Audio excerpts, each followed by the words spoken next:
अस्सलाम वालेकुम।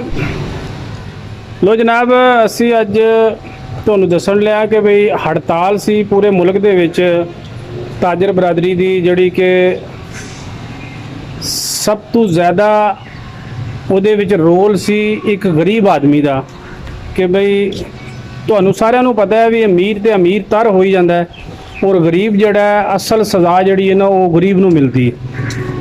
लेकिन असी समझने भी शायद जिहड़ा ना ये ताजर बरादरी का ही मसला सी ते ताजर बरादरी बाहर निकलती, क्योंकि जिहड़ा बंदा अगे ही करोड़पति है अरबपति है उसकी सेहत ते क्या असर है। अगर कोई टैक्स लगते हैं तो उन्हें टैक्स बैंक चों कढ़ा के तो नहीं देने हैं, उन्हें समझ लो भी वो टैक्स साढ़े चों पूरे करने ने, भावें वो किस शक्ल च भी करे।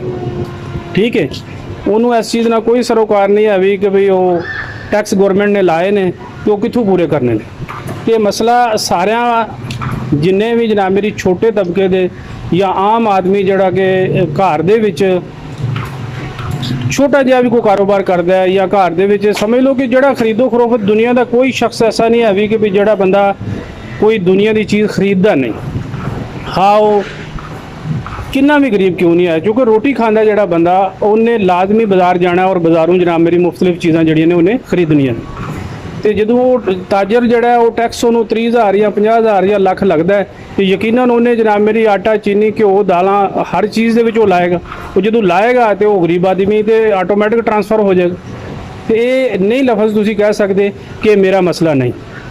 जिस तरह एक बड़ी पुरानी कहावत है बई किसी के घर एक चूहा आ गया किसी तरह और उस चूहे वास्ते जनाब मेरी घरदियां ने कड़िक्की लैन दी और जिस वक्त कड़िक्की चूहे ने देखी तो उन्हें बड़ा परेशान होया और उन्हें जाके जनाब मेरी कबूतर नूं आख्या कि यार कड़िक्की लै ने तो तू मेरे नाल चल तो मैं इन्हां नाल गल करिए कि बई तुसीं ये कड़िक्की क्यों लिआंदी है। उन्हें कहा यार कड़िक्की च ना मैं आमना है ना मेरा जनाब मेरी कोई बाजरा या दाने या जिहड़ी मैं खुराक खाना आ वो कड़िक्की विच ते पैनी कोई नहीं है भी, तो मेरा मसला नहीं है भी। उन्हें कहा ठीक है। उन्हें बकरी रखी सी, उन्होंने वो बकरी को गया, उन्हें कहा यार तू मेरे नाल चल ते इन्हां नाल गल करिए कि भी इन्होंने कड़िक्की लिआंदी है तो ज्यादती है बई कड़िक्की इन्होंने नहीं सी लियावनी चाहिए। वो बकरी ने कहा बेवकूफ़ा झलिया मेरा कड़िक्की नाल क्या तलक है, मैं तो जनाब मेरी जड़ा पट्ठे खानी है तो पट्ठे जड़े ने वो कड़िक्की विच ते नहीं आंदे, ये मेरा मसला नहीं है भी तू किसी होर नाल गल कर। वो इस तरह जनाब मेरी ढग्गे को गया, वो ढग्गे नूं उन्हें वच्छे नूं जाके आख्या कि यार कड़िक्की लाए ने तो तू मेरे नाल तू सारिਆਂ ਤੋਂ ਵੱਡਾ है घर दे विच ते तू इन्हां नाल गल कर ते इन्हां नूं आख कि बई जड़ा है ये कड़िक्की इन्हां ने क्यों लिआंदी है ज्यादती है तो मैं बड़ा परेशान हाँ। तो उन्हें कहा कैसा झल्ला तू मेरा कड़िक्की नाल कोई तलक ही कोई नहीं, ना मैं अंदर जाना है ना मैं कड़िक्की च कोई चीज़ खाना है ना मेरा कोई जनाब मेरी कड़िक्की वालियां नाल कोई लिंक है। ये तो जिन्हां दा मसला है वो जानन तो उन्हां दा काम जाने। चूहा बड़ा परेशान जनाब मेरी अपने दोबारा फिर उत्थे ही चला गया, कह सकते हो संदूकों थले वो जाके बह रहा। उन्होंने पता सी भी मेरी आदत इस तरह की कि भी मैं बाहर निकलिया तो यकीनन मैनूं कोई शै खानी पैनी है तो मैं कड़िक्की आ जाना। कड़िक्की तो उन्हें दिहाड़ी की देख ली सी। वो जिस वक्त रात पई उन्होंने कड़िक्की जनाब मेरी ला के रखी तो पुराने दौर से वो जिस वक्त लाइट कोई नहीं सी अभी तो अद्धी रात नूं ना जिस वक्त कड़िक्की की आवाज़ आई ना तो घर दे बड़े खुश, उन्होंने कहा चूहा फस गया।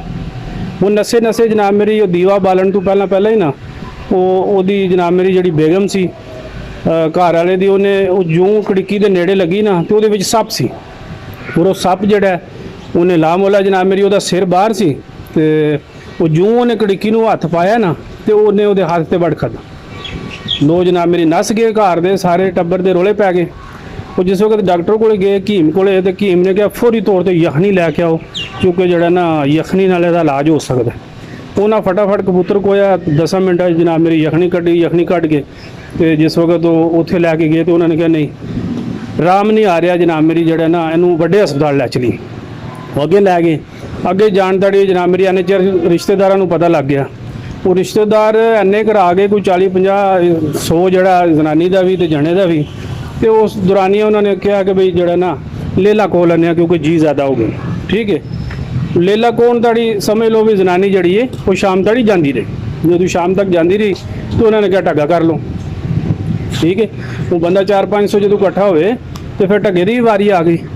तो चूहे ने उत्थे यह गल कही भी मैं इन्हों दिहाड़ी कहा सी भी यह मसला मेरा कल्ले का नहीं ਇਹ ਸਾਰਿਆਂ ਦਾ ਮਸਲਾ ਅਗਰ ਜਨਾਬ ਮੇਰੀ ਉਸ ਵਕਤ ਹੈ ਮੇਰੇ ਨਾਲ ਜਾਂਦੇ ਉਹ ਕੜਿੱਕੀ ਦਾ ਮਸਲਾ ਨਾ ਬਣਦਾ ਤੇ ਯਕੀਨਨ ਜਨਾਬ ਮੇਰੀ ਸੱਪ ਨੇ ਨਹੀਂ ਸੀ ਆਉਣਾ ਔਰ ਇਹ ਸਾਰੇ ਬੰਦੇ ਬਚ ਸਕਦੇ ਸਨ। ਇਹ ਸਾਰੀਆਂ ਚੀਜ਼ਾਂ ਅੱਜ ਅਸੀਂ ਇਹ ਕਹਿੰਦੇ ਆ ਵੀ ਇਹ ਮਸਲਾ ਸਾਡਾ ਨਹੀਂ, ਹਾਲਾਂਕਿ ਇਹ ਮਸਲਾ ਸਭ ਦਾ।